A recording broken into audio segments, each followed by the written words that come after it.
Every gaming legend begins with a vision, a blank canvas awaiting power, precision, and performance. Today, we peel back the layers and witness the unseen assembly of a true gaming beast. First, the heart of the system, the motherboard, the central nervous system ready to connect every vital component. And nestled within the brain, the CPU, a powerhouse of processing might, kept cool by advanced thermal solutions.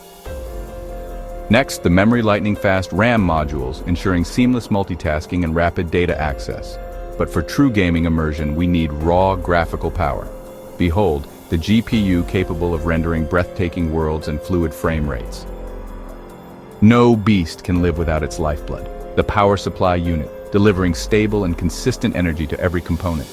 And to store our vast libraries of games and data, blistering fast NVMe SSDs, ensuring near instantaneous load times. With every component in place, it's time for the final meticulous touches, elegant cable management for aesthetics and airflow. And now, the moment of truth, the first breath of life. From individual parts to an integrated powerhouse, this isn't just a machine, it's a portal to new realities built for victory. The gaming PC is alive.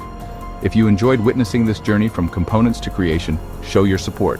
Like and subscribe for more deep dives into the world of tech and unseen assemblies. What should we build next?